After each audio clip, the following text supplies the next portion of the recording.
Hey everyone, welcome back to Apollo Art Analysis. In today's episode, we're going to be studying a piece by the established multidisciplinary artist known as drbolick. And in this episode, we're going to be looking at the ornate and divine degrees of the natural world. We're also going to explore the movement of Art Nouveau. So let's jump right into it. So at first sight, remember these floral motifs set in center, and it's impossible not to feel a sense of awe here. It's just absolutely beautiful in that initial introduction. Of course, you may notice, most of the scene is set in center here, but there is this kind of island of floral motifs, which is bound by the greater border beyond, all of which, of course, frame and contain the scene within. Of course, the placement in center is going to draw our eye within that, and of course, elevate the visual impact of this. Like I said, it's separated by that sense of darkness, so there is this elevation of importance of that scene that's farther within. And you may also notice a sense of texture here, right? We see this everywhere from the light and delicate flowers to the much more rigid kind of golden frame, of course, highly ornate and highly luxurious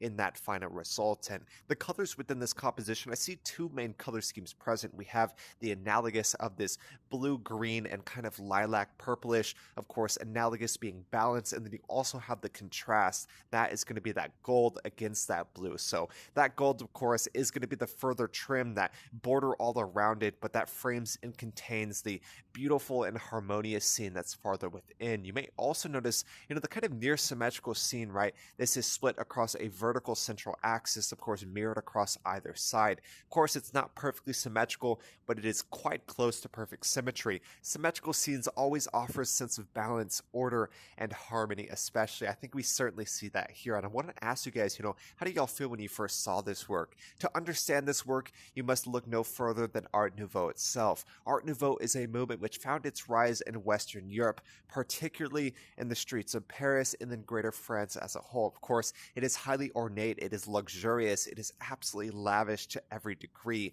And there is this concept, of course, of the natural world within Art Nouveau. There is what we call maximalism, that is to make each piece as unique as possible, much like a leaf, flower, and even human as well. So I think we certainly see this here. Of course, each piece is meant to be as unique and as kind of one of a kind as possible. We certainly see that within this composition.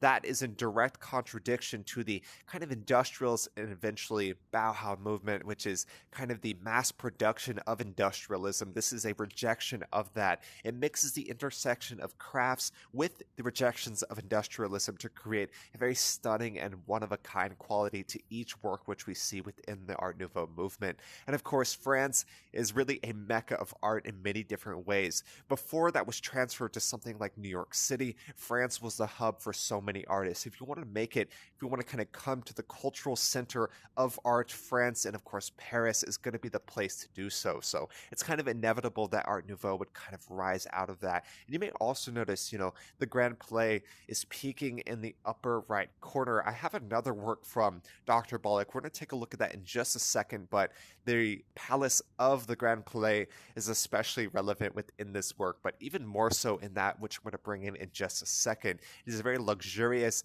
architectural build which integrates glass to a very lavish and intense degree. It's just absolutely beautiful. The original artist, I believe he even said he lived in France or Paris for a bit of some time, so it's quite interesting how it kind of integrates the past within the works which he creates. I absolutely love to see it here. But at the end of the day, the highly ornate nature of this work is something not to be understated. Of course, ornate scenes really point to the advancement of civilization all the way to a sense of luxury and royalty as well. I think we certainly see the instances and kind of spirit of that within this stunning and absolutely beautiful scene. And at the end of the day, the natural world is incredibly important for our mental, spiritual, and even physical health as well. So it's important to look at the way in which nature impacts our day-to-day lives. And if you don't get much of the natural world, it's pretty important to integrate that as well. And I'm going to bring in this work real quick from the original artist drbolick. We're going to compare these two, of course, both of the Art Nouveau movement. We're going to see what we can learn here. Alright, so we got another work from drbolick's Art Nouveau series. It's absolutely beautiful in both instances. The work on the right is much more directly inspired by the Grand Palais. Of course, we don't see that, heavy use of glass, which is much more reminiscent here, but there is a sense of the framing containing and, of course, architecture within that. We see this courtyard within the center of the work. Of course, these architectural builds on either side and even peaking in the center as well.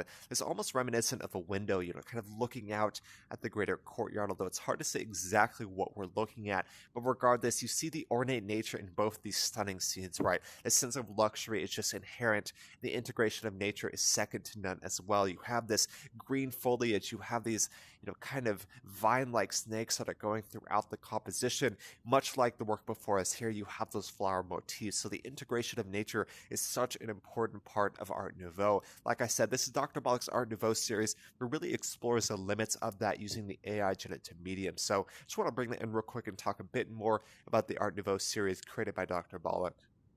All right, that's pretty much all I have for today. Like I said, this is an AI generative artwork, was using the program Midjourney. Midjourney offers an amazing mix of potential power and accessibility. So if you want to get involved in the world of AI art, Midjourney is an excellent place to do so. So yeah, that's all I have for today. I really hope y'all enjoyed. If y'all did, go check out the original artist, Dr. Bollock. We talked about so many different things, from the ornate luxury here, the divine nature present within this display, and of course inherent to the Art Nouveau movement as a whole. The Art Nouveau movement, once again, is the intersection of crafts and the rejection of industrialism to create the piece as unique as possible, much like a leaf or a flower. But like I said, that's all I have for today. I really hope y'all enjoyed. If y'all did, go check out the original artist, Dr. Bollock, doing some amazing stuff in multiple different mediums, from AI generative art all the way to the render and so much more. So like I said, if y'all enjoyed, go check out the original artist. My name's Apollo. This was Apollo Art Analysis, and I'll see y'all on the next episode.